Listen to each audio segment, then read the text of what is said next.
Hi friends, welcome to Nisha's mind tales. ಇವತ್ತು ಅವಲಕ್ಕಿಯದ್ದು ಒಂದು ರೆಸಿಪಿ ಮಾಡ್ತಾ ಇದ್ದೇನೆ. ನಾನು ಇದು ಒಂದು ಕಪ್ಪಲ್ಲಿ ಅವಲಕ್ಕಿಯನ್ನು ತಗೊಳ್ತಾ ಇದ್ದೇನೆ. ದಪ್ಪ ಅವಲಕ್ಕಿ ತಗೊಂಡ್ರೆ ಸ್ವಲ್ಪ ಒಳ್ಳೆಯದು. ಇವತ್ತು ನನ್ನೊಟ್ಟಿಗೆ ದಪ್ಪ ಅವಲಕ್ಕಿ ಇಲ್ಲ, ಹಾಗಾಗಿ ಇದು ತೆಳು ಅವಲಕ್ಕಿ ತಗೊಂಡಿದ್ದೇನೆ. ಇದು ಒಂದು 2 ಕಪ್ಪಷ್ಟು ತಗೊಳ್ತೇನೆ ನಾನು. 2 ಕಪ್ಪಷ್ಟು ತಗೊಂಡು ಚೆಂದ ಮಾಡಿ ತೊಳೆದು, ಕ್ಲೀನಾಗಿ ತೊಳೆದು, ಅಂದರೆ ಸ್ವಲ್ಪ ಅದರಲ್ಲಿ ಧೂಳು ಥರ ಇರ್ತದೆ, ಅದೆಲ್ಲ ತೊಳೆದು ನೀರು ಫುಲ್ಲು ಹಿಂಡಿ ಒಂದು 10 ನಿಮಿಷ ಇಡಬೇಕು.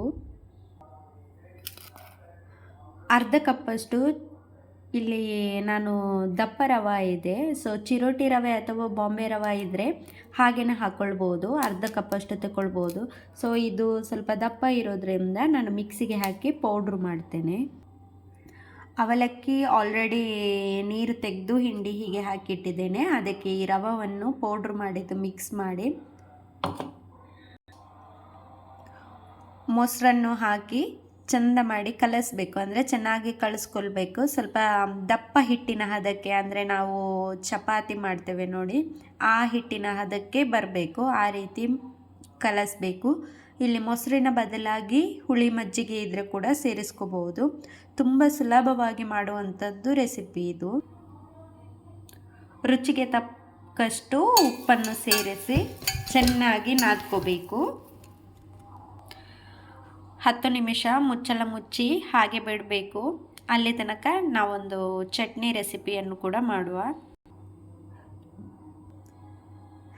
ನಾನಿದು ಸಂಜೆ ಹೊತ್ತಿಗೆ ಮಾಡಿರೋದ್ರಿಂದ ಚಟ್ನಿಗೆ ಸ್ವಲ್ಪನೇ ಬ್ಯಾಡಿಗೆ ಮೆಣಸು ತಗೊಂಡಿದ್ದೇನೆ. ಹಾಗೆ ಕ್ವಾಂಟಿಟಿನೂ ಕಡಿಮೆ ಮಾಡ್ತಿದ್ದೇನೆ.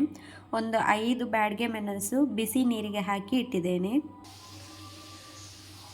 10 ನಿಮಿಷ ನೆನೆಸಿಟ್ಟಂತಹ ಬ್ಯಾಡಿಗೆ ಮೆಣಸನ್ನು ಮಿಕ್ಸಿ ಬೌಲಿಗೆ ಹಾಕ್ತಾ ಇದ್ದೇನೆ. ನೆಕ್ಸ್ಟ್ ಇಲ್ಲಿ ನಾನು 1 ಟೊಮೆಟೊ ಮತ್ತು ಸ್ವಲ್ಪ ಬೆಳ್ಳುಳ್ಳಿ ತಗೊಂಡಿದ್ದೇನೆ.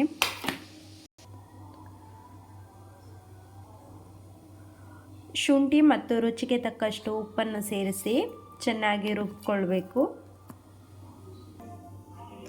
ಸ್ವಲ್ಪ ಬೇಕಿದ್ರೆ ಉಪ್ಪನ್ನು ಸೇರಿಸಿ ಇನ್ನು ಸಹ ಈಗ ಹಾಫ್ ಗ್ರೈಂಡ್ ಆಗಿದೆ, ಫುಲ್ ಗ್ರೈಂಡ್ ಮಾಡಿ ನುಣ್ಣಗೆ ರುಬ್ಕೊಳ್ಬೇಕು. ಚಟ್ನಿ ಇಷ್ಟು ಪೇಸ್ಟ್ ಆದದ್ದು ಸಾಕಾಗ್ತದೆ. ಆಮೇಲೆ ಆಲ್ರೆಡಿ ಮಿಕ್ಸ್ ಮಾಡಿಟ್ಟಂತಹ ಅವಲಕ್ಕಿ, ಮೊಸರು ಮತ್ತು ರವಕ್ಕೆ ಉಪ್ಪು ಕಡಿಮೆ ಆಗಿದ್ದರೆ ಉಪ್ಪನ್ನು ಸೇರಿಸಿ, ಆಮೇಲೆ ಸ್ವಲ್ಪ ಜೀರಿಗೆ ಹಾಗೆ ಸ್ವಲ್ಪ ಕೊತ್ತಂಬರಿ ಸೊಪ್ಪನ್ನು ಹಾಕಿ ಚೆನ್ನಾಗಿ ನಾದ್ಕೋಬೇಕು. ಇಲ್ಲಿ ಒಂದು ಬಟ್ಲು ತಗೊಂಡು ಅಲ್ಲಲ್ಲೇ ಸ್ವಲ್ಪ ಜೀರಿಗೆ ಸಾಸಿವೆ ಹಾಕಿದ್ದೇನೆ. ಸೊ ಆಮೇಲೆ ತೆಂಗಿನ ಎಣ್ಣೆಯನ್ನು ಫುಲ್ ಸವರಿ ಹೀಗೆ ದುಂಡನೆ ಅಥವಾ ಚಪ್ಪಟೆ ಆಕಾರ ಶೇಪ್ ಮಾಡಿ ಅದರ ಒಳಗಡೆ ಇಡಬೇಕು. ನಾನಿವತ್ತು ಸ್ವಲ್ಪನೇ ಮಾಡಿರೋದ್ರಿಂದ ಇಷ್ಟು ಮಾಡಿದ್ದೇನೆ. ನಾನು ಸ್ವಲ್ಪ ಚಪ್ಪಟೆ ಆಕಾರ ಆಗಿ ಮಾಡಿದ್ದೇನೆ. ದುಂಡಗೆ ಸಹ ಮಾಡ್ಬೋದು. ಇದು ಸ್ವಲ್ಪ ನಾವು ಸ್ಟೆಮ್ ಮಾಡಬೇಕಂದ್ರೆ ಬಿಸಿ ಮಾಡಬೇಕು. ನಾನು ಒಂದು ಪಾತ್ರೆಯಲ್ಲಿ ನೀರಿಟ್ಟಿದ್ದೇನೆ ಆಲ್ರೆಡಿ.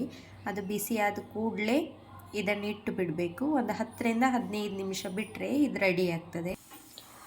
ಈಗ ಚಟ್ನಿ ರುಬ್ಬಿಕೊಂಡಿರೋದಕ್ಕೆ ಒಗ್ಗರಣೆಯನ್ನು ಹಾಕಬೇಕು. ಸ್ವಲ್ಪ ಸಾಸಿವೆ, ಜೀರಿಗೆ ಮತ್ತು ಸ್ವಲ್ಪ ಕರಿಬೇವು ಹಾಗೆ ಎಣ್ಣೆ ಹಾಕಿ ಹುರಿದು ಅದಕ್ಕೆ ಚಟ್ನಿಯನ್ನು ಹಾಕಿ ಹಸಿ ವಾಸನೆ ಹೋಗುವ ತನಕ ಅದನ್ನು ಚೆನ್ನಾಗಿ ಮಿಕ್ಸ್ ಮಾಡಬೇಕು.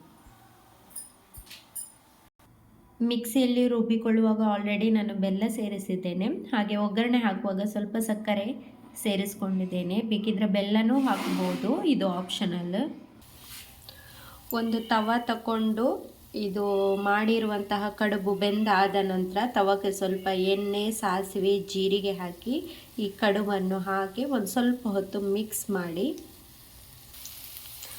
ಅದರ ಮೇಲೆ ಸ್ವಲ್ಪ ಕೊತ್ತಂಬರಿ ಸೊಪ್ಪನ್ನು ಉದುರಿಸಿ, ಆಮೇಲೆ ಸ್ವಲ್ಪ ಲೈಟಾಗಿ ಸಾಂಬಾರು ಪೌಡ್ರನ್ನು ಉದುರಿಸಿದರೆ ಅಲ್ಲಿಗೆ ಅವಲಕ್ಕಿಯಿಂದ ಮಾಡಿರುವಂತಹ ಕಡುಬು ರೆಡಿ ಆಗ್ತದೆ. ಅದರೊಟ್ಟಿಗೆ ಟೇಸ್ಟಿಯಾಗಿರುವಂತಹ ಮೆಣಸು ಹಾಗೂ ಟೊಮೆಟೊ ಚಟ್ನಿ ಕೂಡ ರೆಡಿ ಆಗ್ತದೆ. ಸೊ ಸಿಂಪಲ್ ರೆಸಿಪಿ ಇದು, ಬಟ್ ಫಸ್ಟ್ ಟೈಮ್ ಮಾಡುವಾಗ ಸ್ವಲ್ಪ ಲಾಂಗ್ ಪ್ರೊಸೆಸ್ ಥರ ಅನ್ನಿಸ್ತದೆ. ಇದು ಒಂದು 2-3 ಟೈಮ್ಸ್ ಮಾಡಿದರೆ ವೆರಿ ಈಸಿ ಆಗಿರುವಂತಹ ರೆಸಿಪಿ. ನೀವು ಕೂಡ ಇದನ್ನು ಟ್ರೈ ಮಾಡಿ ನೋಡ್ಬೋದು. ಸಾಂಬಾರು ಪುಡಿ ಸಹ ಲೈಟಾಗಿ ಉದುರಿಸಿದೆ. ಒಂದು 5 ನಿಮಿಷ ಇಡ್ಬೋದು. ಇದನ್ನು ಬಾಣಲೆ ಇದ್ದರೆ ಬಾಣಲೆಯಲ್ಲಿ ಸಹ ಮಾಡಿ, ತುಂಬ ಇದ್ದರೆ ಒಳ್ಳೆ ರೀತಿಯಲ್ಲಿ ಮಾಡಿ ಮಿಕ್ಸ್ ಮಾಡ್ಬೋದು. ನಾನು ಸ್ವಲ್ಪ ಮಾಡಿರೋದ್ರಿಂದ ತವಾದಲ್ಲಿ ಇಟ್ಟಿದ್ದೀನಿ.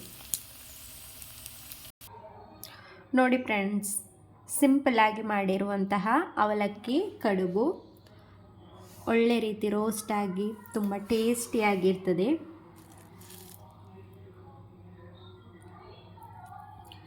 ಹಾಗೆ ಸಿಂಪಲ್ಲಾಗಿ ಮಾಡಿರುವಂತಹ ಟೊಮೆಟೊ ಚಟ್ನಿ. ಇದು ಖಾಲಿ ಅಂದರೆ ಈ ಡಿಶಸ್ಗೆ ಮಾತ್ರ ಮಾಡಬೇಕಂತ ಇಲ್ಲ, ಟೊಮೆಟೊ ಚಟ್ನಿ ಬೇರೆಗೆ ಸಹ ಯೂಸ್ ಮಾಡ್ಬೋದು. ತೆಂಗಿನಕಾಯಿ ಹಾಕದೆ ಮಾಡುವ ಚಟ್ನಿಗೆಲ್ಲ ಯೂಸ್ ಮಾಡ್ಬೋದು. ಫ್ರೆಂಡ್ಸ್, ಈ ರೆಸಿಪಿಯನ್ನು ನೀವು ಕೂಡ ಟ್ರೈ ಮಾಡಿ. ಹಾಗೆ ರೆಸಿಪಿ ಇಷ್ಟ ಆದರೆ ನಮ್ಮ ಚಾನಲನ್ನು ಸಬ್ಸ್ಕ್ರೈಬ್ ಮಾಡಿ, ಲೈಕ್ ಮಾಡಿ, ಶೇರ್ ಮಾಡಿ, ಕಮೆಂಟ್ ಮಾಡಿ. Thanks for watching.